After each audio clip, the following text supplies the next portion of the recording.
He offered his bed to two exhausted Apache, but their father arrived with 150 warriors. Hello everyone. Before we begin today's story, I have a small favor to ask. Please hit subscribe and turn on the notification bell so you never miss our channel's new videos. It's quick, free, and the best way to support us in bringing you more dramatic stories. Your support means the world to us. Where are you watching from? Drop your city or country in the comments below. Thank you very much. Now, let's dive into today's story. In the heart of the rugged American West, there lived a rancher named Samuel. He was a man of few words, a solitary figure in a world that had long forgotten him. His cattle roamed the vast plains, and his weathered cabin sat on a quiet hill, surrounded only by the wind and the occasional call of a hawk circling overhead. Samuel had chosen this life, away from people, away from memories that hurt too much to bear. His wife had passed many years ago, and with her, the warmth of family and companionship had faded from his life. It had been a long time since he'd shared his home with anyone, and the thought of it didn't bother him much. His routine was simple: work the land, care for his cattle, and keep to himself. Yet, there was something in him that missed human connection, though he would never admit it. One evening, as the sun dipped low in the sky, painting the desert in hues of orange and red, Samuel was sitting on his porch when he heard the faint sound of footsteps. They were slow, deliberate, and carried by the wind. At first, he thought it was just the rustling of the desert, but then he heard it again. Two figures, stumbling toward his cabin. The first was a young girl, no older than 16, her face dirty, her clothes tattered and torn. She limped as she moved, her bare feet scraping against the rocky earth. Behind her, another girl, younger, perhaps only 12, struggled to keep up. She was clearly exhausted, her small body trembling from the effort. Samuel watched them for a moment, unsure of what to do. He had lived here for years without the company of strangers, and yet, here they were, two lost souls in need of help. Without a second thought, he stood and walked down the steps of his porch. "You there," he called out, his voice rough but steady. "You need help?" The older girl turned, her eyes wide with a mixture of fear and hope. She nodded weakly, her voice barely a whisper. "Please, we need a place to rest." Samuel didn't hesitate. He stepped forward and motioned for them to follow him into his home.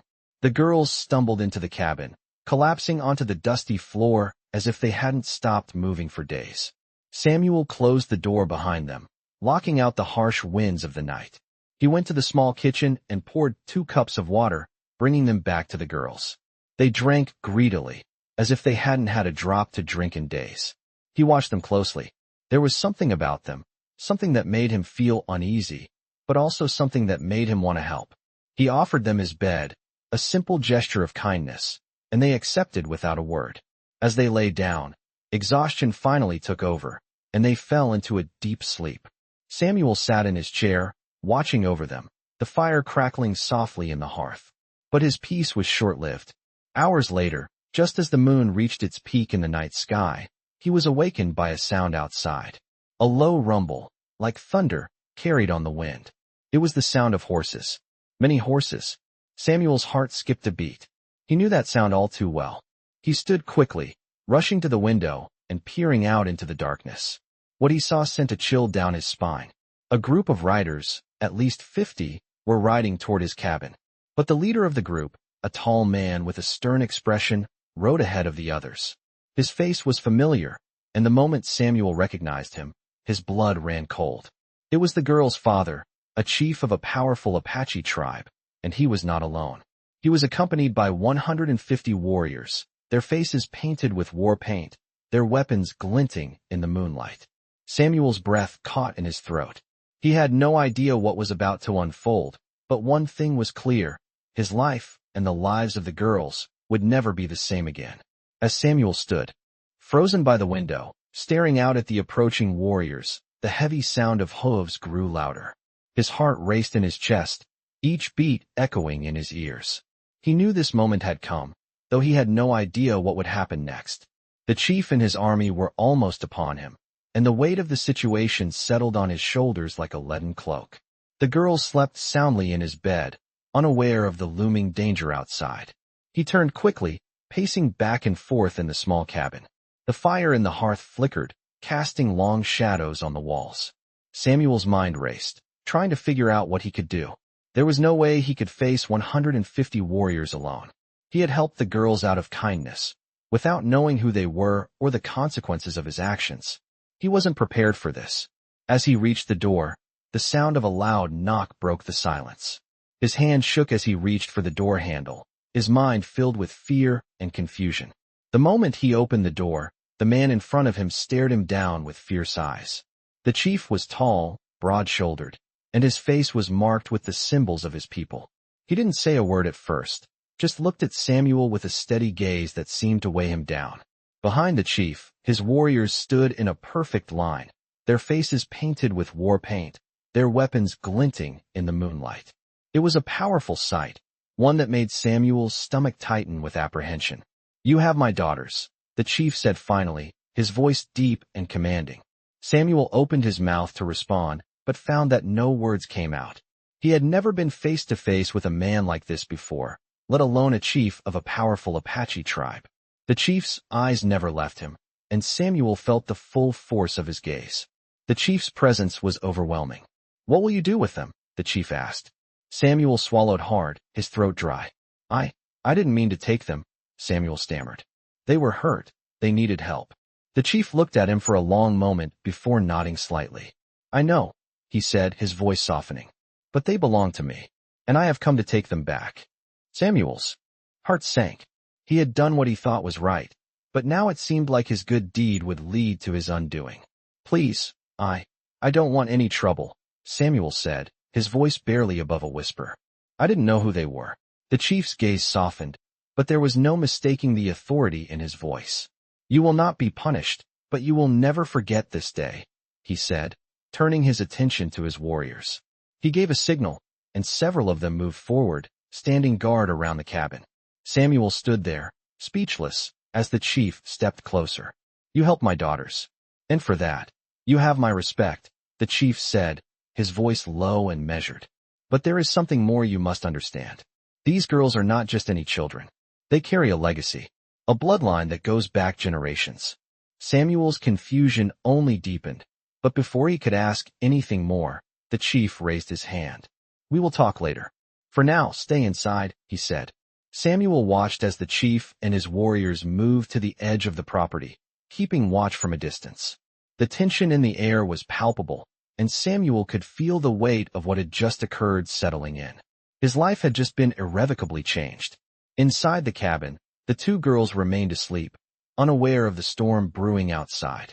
Samuel sat down heavily on the worn wooden chair, his hands trembling as he tried to gather his thoughts. He had been pulled into something much bigger than he could have ever imagined.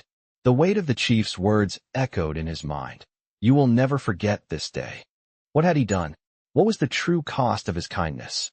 And what would happen now that he had unknowingly entangled himself with the Apache people? He didn't have the answers. But one thing was certain, his life would never be the same. The next few days passed in a haze of tension. Samuel remained inside his cabin, watching the Apache warriors like shadows, never moving too far from the door. The chief and his men were stationed all around, maintaining a quiet but heavy presence.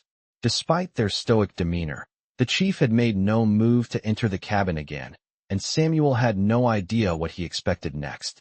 The two girls, still unaware of the full extent of their father's arrival, had slept deeply for the first time in days.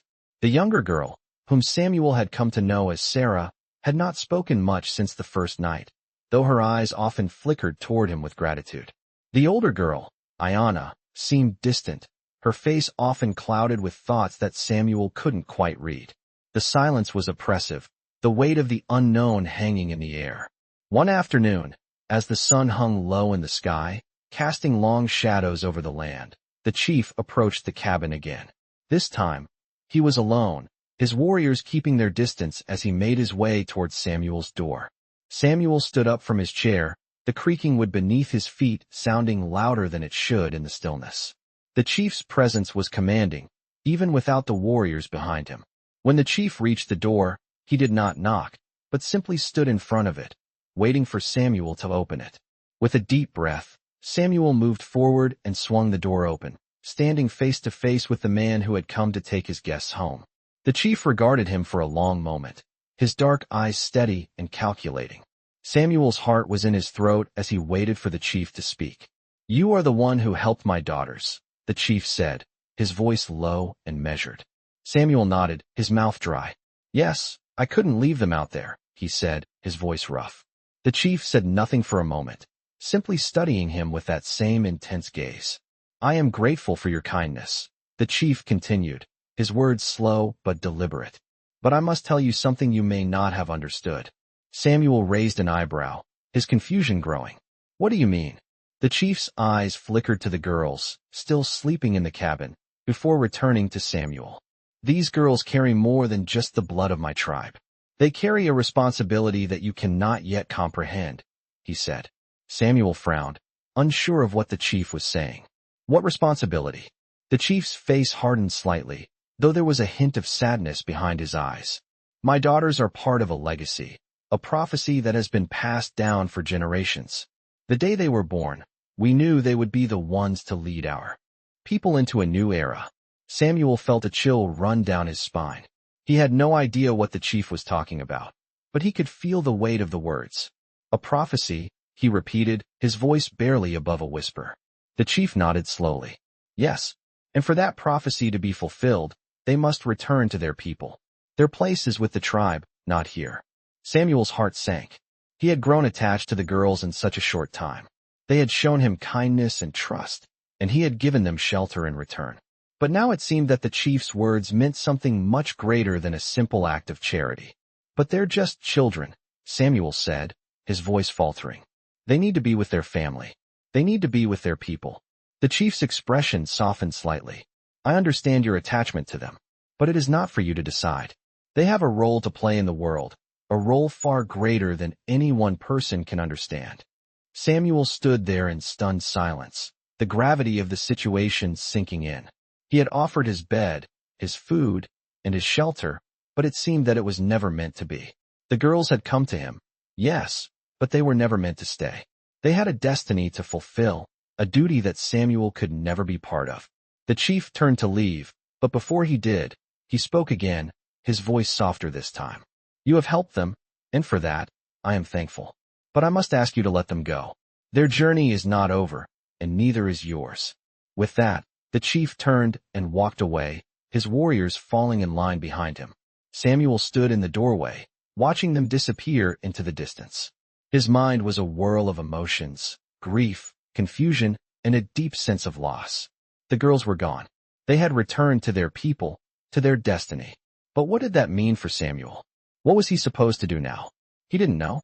All he knew was that his life had been irrevocably changed by the kindness he had shown to strangers in need. And now, as the sun set over the horizon, Samuel found himself standing alone once again, his heart heavy with the knowledge that he had lost something he could never get back. Days passed in a slow, heavy silence for Samuel. His cabin, once filled with the warmth of company, now felt colder than ever. The girls were gone, returned to their people, and with them, the weight of the Apache chief's words lingered in his mind. The prophecy, the responsibility. Samuel had helped them, and now they had returned to their rightful place, but the world around him had shifted. His quiet life, once ruled by routine, now seemed hollow. He walked around the land aimlessly, the fields stretching before him, but it all felt empty.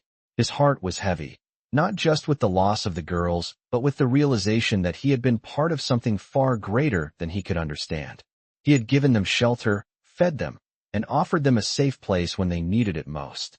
And in return, they had left him with a sense of purpose that felt more like a burden than a blessing. The days blended together, the harsh winds of the desert scratching at the windows, and the sun setting earlier each night. Samuel kept his distance from the world, just as he had done before. But now, he was no longer sure of his place in it. One evening, just as the sun was sinking beneath the horizon, Samuel sat on his porch, gazing out at the mountains in the distance. He heard the sound of hooves approaching, faint at first, but growing louder. His pulse quickened. He hadn't seen anyone for days, and now the familiar sound of horses signaled the arrival of something, or someone, new. He rose to his feet, his hand resting on the rifle that hung by the door, just in case. He didn't know who it was, but he couldn't shake the feeling that his life was about to change again. The sound of the horses grew closer, and soon, a lone rider appeared in the distance. As the rider neared, Samuel's heart stopped. It was Ayanna, the older of the two girls. She was alone, riding on horseback with a determined look on her face, her eyes scanning the horizon as if searching for something. Samuel's breath caught in his throat. What was she doing here? What had brought her back?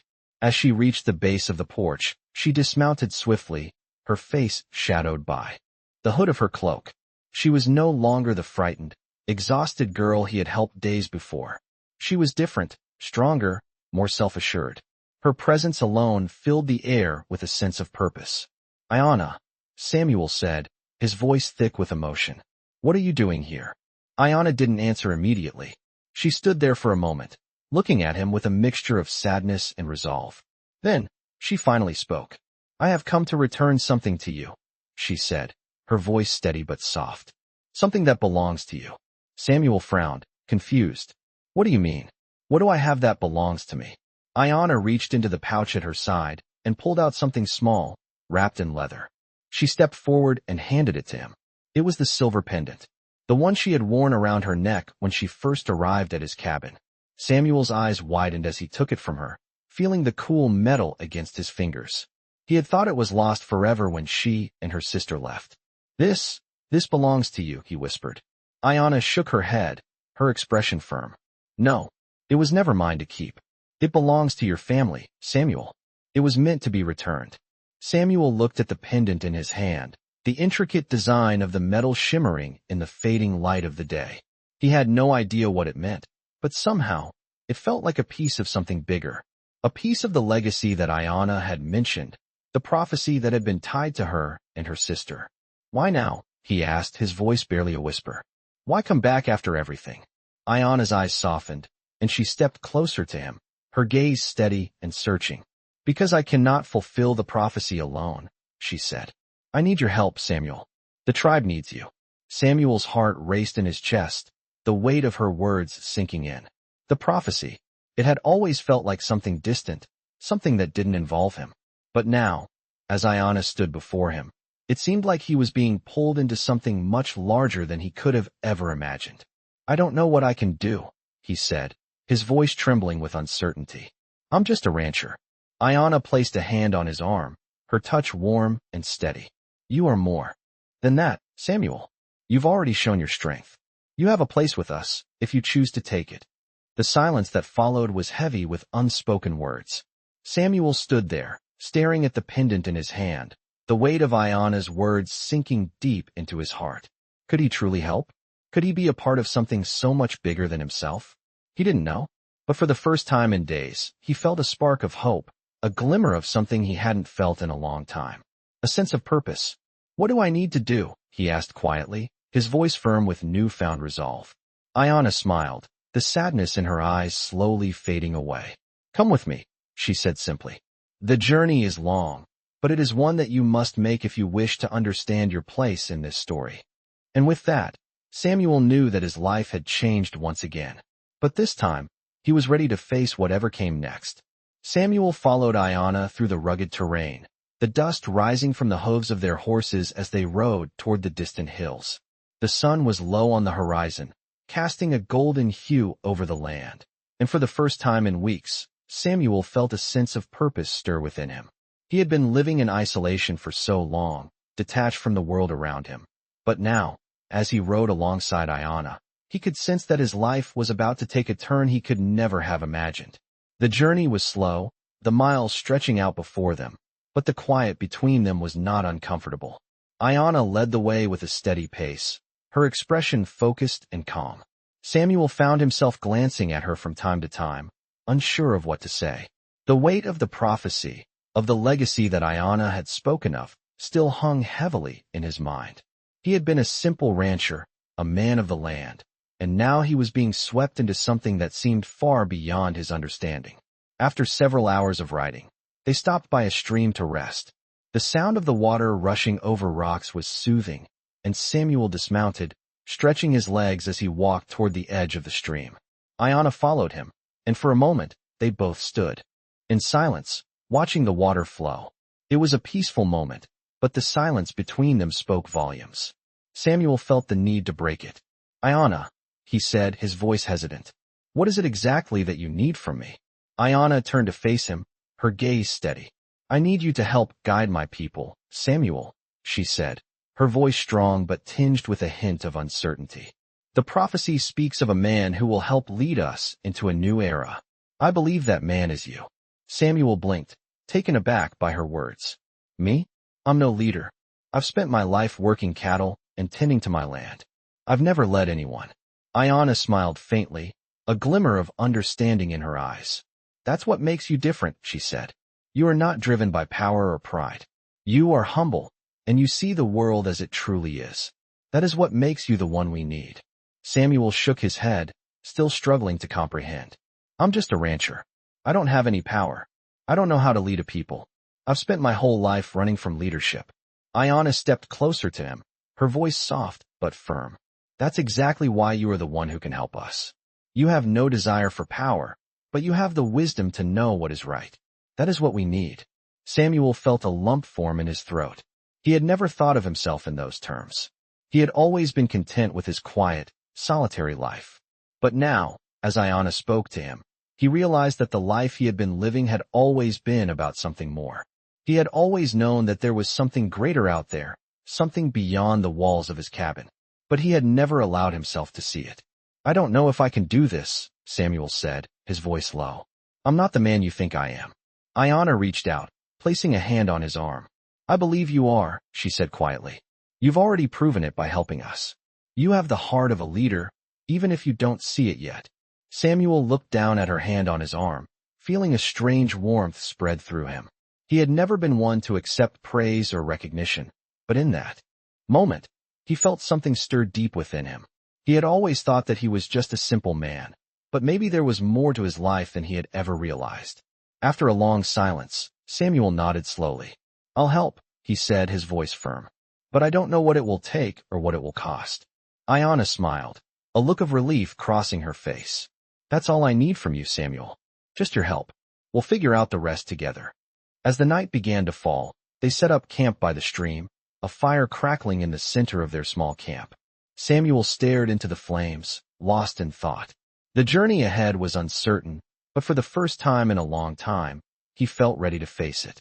He had never been a man of ambition, but he had always done what he thought was right. And now, that path seemed to be leading him somewhere he had never expected. The night grew quiet, the only sounds the crackling of the fire and the distant calls of night birds. As Samuel lay down to sleep, he found himself wondering what the future held. He had been thrust into a world he didn't fully understand, but he knew one thing for certain. His life would never be the same. And as the stars twinkled above, he felt a sense of peace settle over him, knowing that he was no longer alone in this journey. As the days passed, Samuel found himself growing more accustomed to the journey ahead. With Ayana leading the way, they traveled through the vast, open lands of the Apache territory. The mountains loomed in the distance, and the landscape seemed endless, with rugged terrain stretching as far as the eye could see. The sun beat down during the day, the heat wrapping around them like a heavy blanket, but the nights were cold, and the wind carried the chill of the high desert. They rode together in silence for most of the journey, but it was a comfortable silence. Ayana, though quiet, had become a steady presence by his side. Samuel couldn't help but notice the change in her. She was no longer the frightened girl he had helped days before. She was stronger now, more confident. Her eyes held a determination that matched the strength in her voice when she spoke about her people and their future. As they traveled, Samuel felt the weight of his decision settling on his shoulders. He had agreed to help, but he still didn't fully understand what he was walking into. What kind of help could a simple rancher provide to a tribe, let alone help them fulfill a prophecy? He had no answers, only a deep sense of duty. They had reached a point where the land began to change.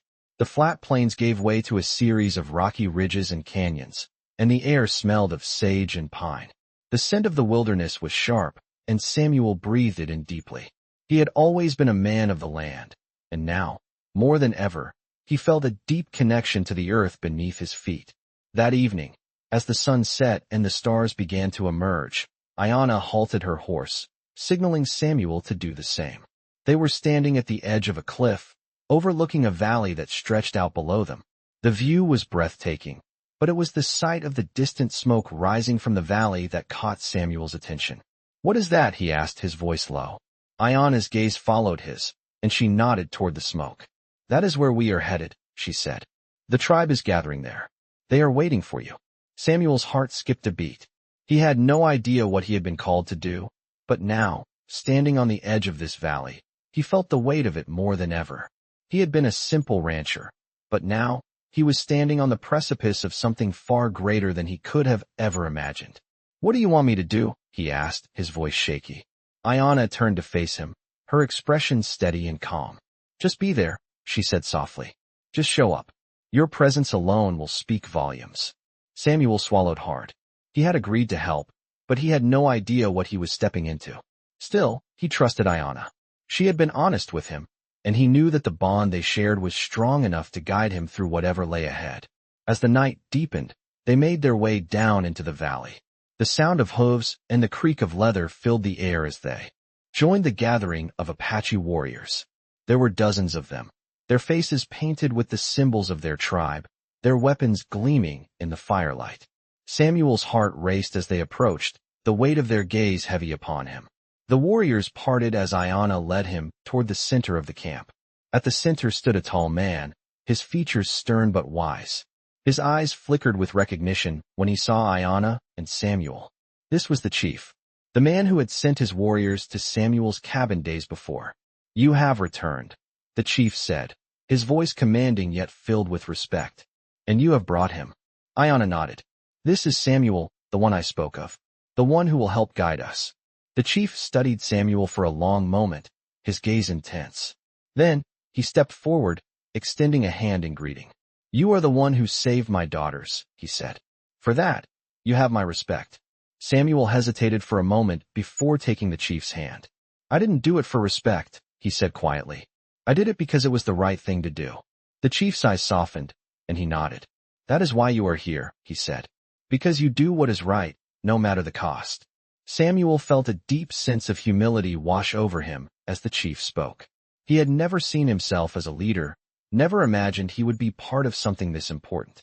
But now, as he stood before the Apache people, he realized that his life had led him to this moment. He had been called to help, to guide, and to fulfill a destiny he never knew existed. As the firelight flickered in the darkness and the warriors gathered around, Samuel felt the weight of his decision, but he also felt something else, a sense of peace. He had chosen to help, and now, there was no turning back. The prophecy, the legacy, it was all unfolding before him, and he would walk this path with Ayanna and the Apache people, wherever it would lead. The days that followed were filled with tension and uncertainty.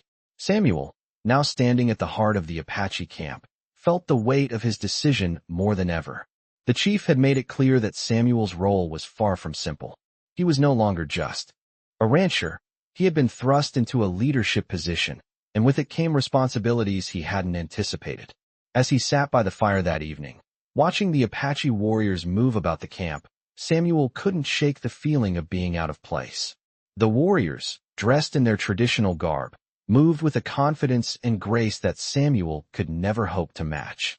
They spoke in a language he didn't understand, their laughter and conversations swirling around him like a distant echo. Ayanna, however, had become his constant guide. She walked beside him, explaining the traditions, the customs, and the history of her people. But even with all her explanations, Samuel still felt like an outsider. The chief had asked him to help, to provide guidance, but what exactly did that mean? What role did a man like Samuel, a simple rancher, have in leading a tribe?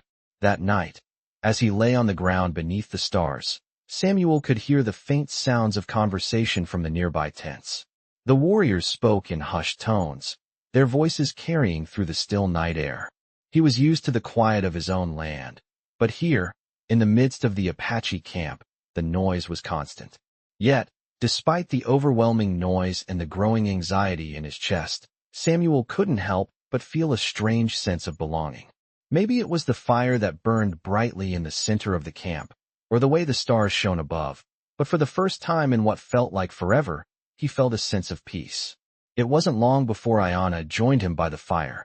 Her presence was calming, and as she sat down beside him, Samuel couldn't help but feel the weight of everything that had happened. "You seem troubled," she said, her voice soft. "Are you sure about this?" Samuel sighed, the sound carrying the weight of his thoughts. "I don't know if I am," he admitted. This is all so much. I never wanted to lead anyone. I just wanted to be left alone, to tend to my land. But now, I'm here, and I'm expected to help lead your people." Ayanna's gaze softened, and she placed a hand on his shoulder. "You're not leading us in the way you think. You're not here to take over or be our chief. You're here to help us find the right path. That's all. And you've already started by being here." Samuel looked at her, confusion in his eyes.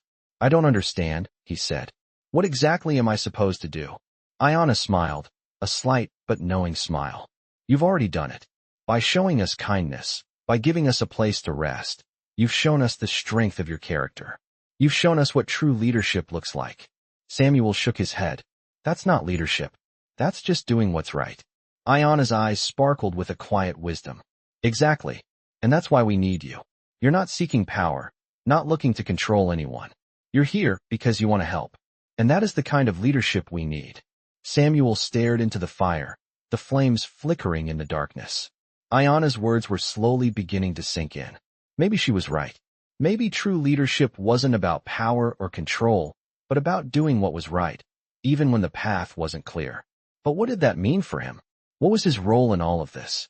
As the days passed, Samuel's sense of purpose began to grow. He spent more time with the tribe, learning their ways, understanding their struggles. He saw the respect they had for their chief, the strength of their warriors, and the deep bond they shared as a people. But he also saw the challenges they faced. The land was harsh, and the tribe's survival depended on more than just strength.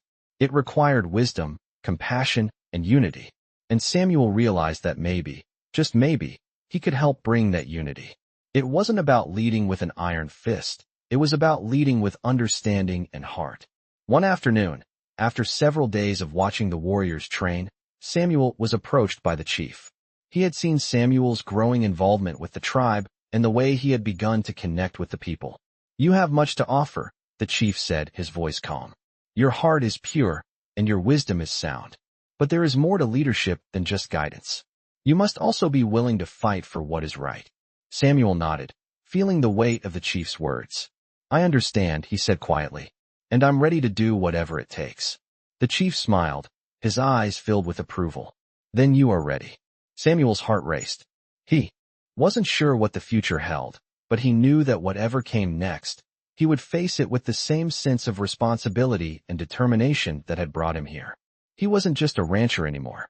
He was part of something far greater, something that had the power to change lives. And for the first time in a long time, Samuel felt like he was exactly where he was meant to be.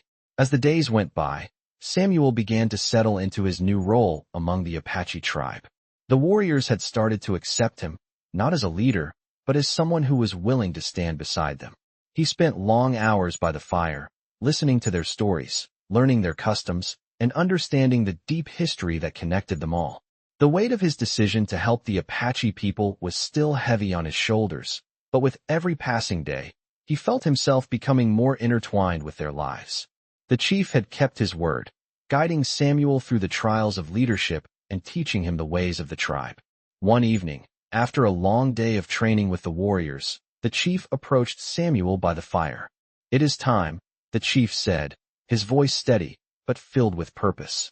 Samuel looked up, the firelight reflecting in his eyes. "Time for what?" he asked, his voice filled with curiosity and uncertainty. The chief's expression was serious, his gaze unwavering. "Time for you to take your place," he said. "The tribe is ready. You must lead them into the next phase of our journey." Samuel felt a jolt in his chest. He had always known that his role in the tribe would eventually evolve, but he had never expected it to happen so soon. He had spent his life on a ranch, tending to cattle, away from the politics of leadership. But now, the chief was looking to him to guide their people, and the weight of that responsibility was daunting. "But I'm not ready," Samuel said, his voice barely a whisper. "I've never led anyone in my life." The chief nodded, his face softening. You may not think you are ready, but your actions have already shown us that you are. Leadership is not about power or glory. It is about making the right choices, even when those choices are difficult. Samuel nodded slowly, the chief's words sinking in. He had always tried to do what was right, and perhaps that was all he needed to do now. What do I need to do? Samuel asked, his voice steady with newfound determination. The chief smiled, his eyes gleaming with approval. We will move forward together. But first, we must confront those who would try to take what is ours. There are enemies who threaten our way of life, and they must be stopped.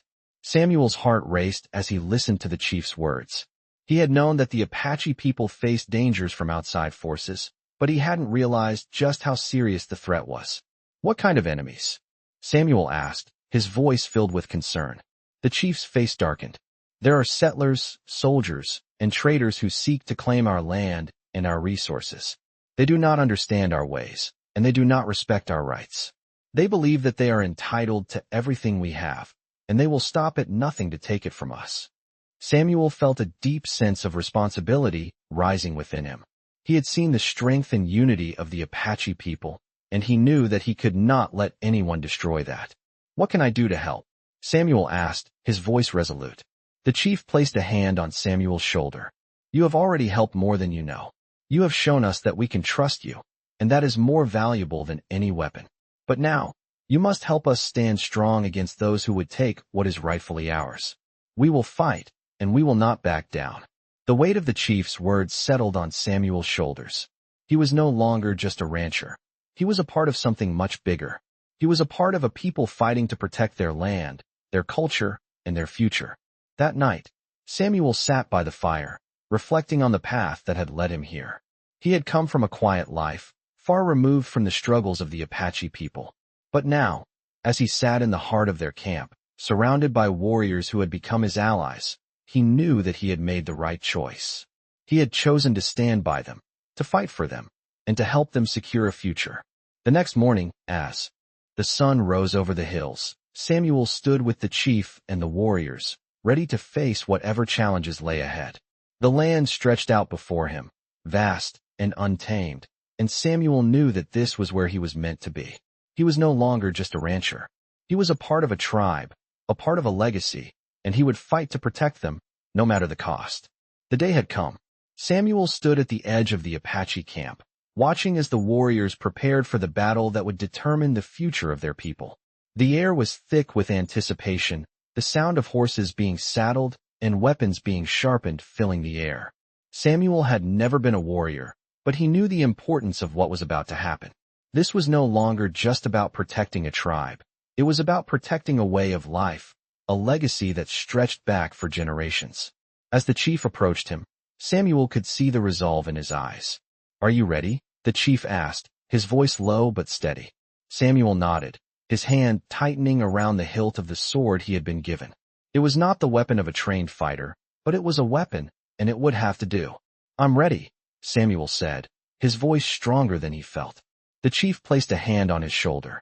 You have come a long way, Samuel, he said. I have watched you grow, not just as a man, but as a leader. Today, you will help lead us to victory. And in doing so, you will show everyone that there is more than one kind of strength. Samuel's chest swelled with pride, but also with fear. He had never imagined himself as a leader, but now, as the chief spoke to him, he realized that his life had led him to this moment. He wasn't just a rancher anymore. He was part of something bigger. As the sun began to set, casting long shadows across the land, the Apache warriors rode out, their faces painted with war paint, their eyes filled with determination. Samuel rode beside them, his heart pounding in his chest. The journey to the battlefield was long, and the tension was almost unbearable. They had to cross rugged terrain, and the landscape seemed endless. But Samuel was not alone. He was riding with a purpose, with the strength of the Apache people at his side. When they finally arrived at the battlefield, Samuel could see the enemy forces in the distance. A group of settlers and soldiers, their numbers far greater than the Apache, stood ready. Samuel felt a wave of uncertainty wash over him. The odds were stacked against them, and the outcome seemed uncertain. But as he looked at the Apache warriors around him, he felt a sense of unity, a bond that was stronger than any fear. The chief raised his hand, signaling the start of the battle. The Apache warriors charged forward with a mighty roar, their horses galloping at full speed. Samuel followed them, his heart racing as he joined the fray. The sound of clashing swords and cries of battle filled the air, and Samuel found himself fighting alongside the Apache, his sword swinging with purpose. Despite his lack of training, he fought with a determination he had never known before. The battle raged on, the tide shifting back and forth, but Samuel did not falter. He fought for the tribe, for Ayanna, and for the future that lay before them. As the sun set behind the mountains, the last of the enemy forces retreated, leaving the Apache victorious. The battlefield was silent except for the sound of heavy breathing and the wind rustling through the grass. Samuel stood among the warriors, his body aching from the battle, but his heart filled with a sense of accomplishment. The chief approached him, a look of approval on his face. "You did well, Samuel," he said, his voice filled with respect. "You have proven yourself as a leader, and your strength has helped us secure our future." Samuel smiled, but there was no time to rest. The battle was over, but the work was just beginning. The Apache people had won this fight, but there would be many more challenges ahead. And Samuel knew that he would face them, not as a rancher, but as a member of the Apache tribe. As the warriors celebrated their victory, Samuel looked up at the stars above. For the first time in a long time, he felt a sense of peace. He had found his place in the world, not as an outsider, but as someone who had been accepted, trusted, and needed. He wasn't alone anymore. He was part of a family, and that, he realized, was all he had ever wanted.